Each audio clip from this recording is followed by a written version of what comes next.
Bonjour, c'est Laurent. Alors aujourd'hui, on va faire une vidéo très spéciale que j'ai décidé de faire un peu sur le moment. C'est qu'est-ce que c'est l'amour?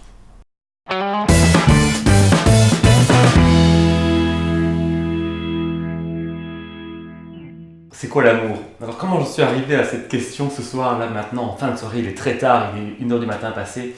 Eh bien, c'est parce qu'en fait, je parlais d'un projet avec quelqu'un, et ce projet, malheureusement, il a avorté. Alors en quelques mots, ce projet il consistait en fait à fréter un bateau pour pouvoir, un voilier pour aller jusqu'à l'océan des déchets, donc au 6e continent, pour pouvoir prendre des échantillons et revenir après en Belgique, en Europe, pour pouvoir faire une exposition photo en disant qu'en fait on traitait la planète comme on se traite soi-même. Et vous allez me dire, qu'est-ce que ça a à voir l'amour là-dedans? Eh bien, en fait, c'est vraiment ça. Aujourd'hui, on traite la planète et on se traite soi-même en se consommant et en consommant la planète. On n'y prête pas attention.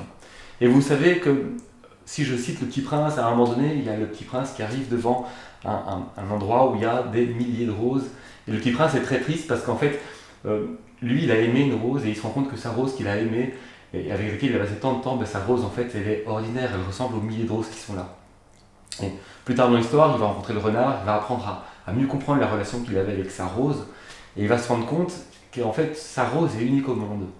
Sa rose est unique au monde parce qu'en fait c'est lui, c'est lui qui l'a arrosé, c'est lui qui a enlevé les chenilles sauf quelques-unes pour les papillons.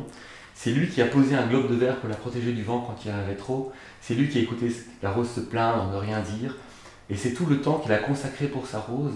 C'est toute cette énergie qu'il a donnée à sa rose qui fait que sa rose aujourd'hui est unique au monde. Et c'est ça qui fait aussi que quand il arrive dans le jardin et qu'il voit ces milliers de roses, et bien que ces milliers de roses, après toutes ces réflexions, il se rend compte qu'elles ne ressemblent pas du tout à sa rose à lui. Un homme qui a un jardin a tendance à avoir des milliers de roses alors qu'en fait il pourrait trouver bien plus dans une seule rose. C'est important parce qu'en fait c'est vrai que le Petit Prince, en donnant tant d'énergie dans sa fleur, eh bien il a découvert ce que c'était que l'amour et que nous aujourd'hui, ben, au lieu de se contenter d'une seule fleur et de prendre du temps pour pouvoir la préparer, l'arroser, etc., eh bien on a tendance à en accumuler des milliers, j'exagère avec des milliers, mais on a tendance à accumuler. Et ce qui passe ce qui nous transforme en fait, à la place d'être des gens amoureux, ça nous transforme en consommateurs. Et aujourd'hui, si je reviens sur le projet du bateau, du voilier sur le 6e continent, c'est qu'aujourd'hui, en fait, on consomme la planète comme on se consomme nous-mêmes, à la place d'aimer la planète comme s'il était unique au monde, comme cette fleur que Petit Prince a arrosée. Et on devrait aussi s'aimer, nous, et aimer les autres à la place de les consommer ou de se consommer soi-même. Je pense que c'est vraiment ça, l'amour. Et quand je dis que c'est ça l'amour, donc avoir une fleur, comme je cite cet exemple, hein, qu'on a protégé, qu'on a soigné, qu'on a écouté se plaindre de ne rien dire, je pense que c'est ça l'amour, c'est le temps qui fait qu'on passe avec cet investissement qui crée l'amour.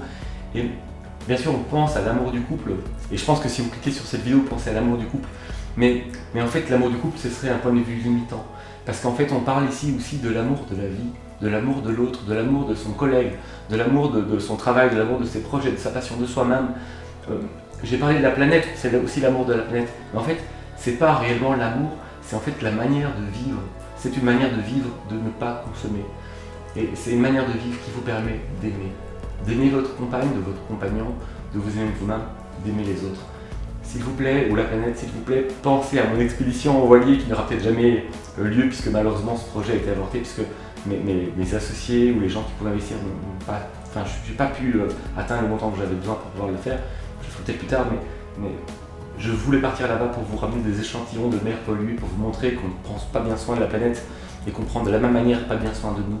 Et j'espère qu'avec cette petite vidéo, vous allez comprendre ce que c'est qu'aimer, que c'est investir du temps pour et pas forcément attendre en retour. Et qu'à la place de consommer et d'avoir des milliers de roses pour ne pas trouver ce que vous cherchez, vous pouvez en avoir qu'une seule et elle vous apportera beaucoup plus que ces milliers passés. Je vous souhaite une très bonne soirée. Merci. Au revoir.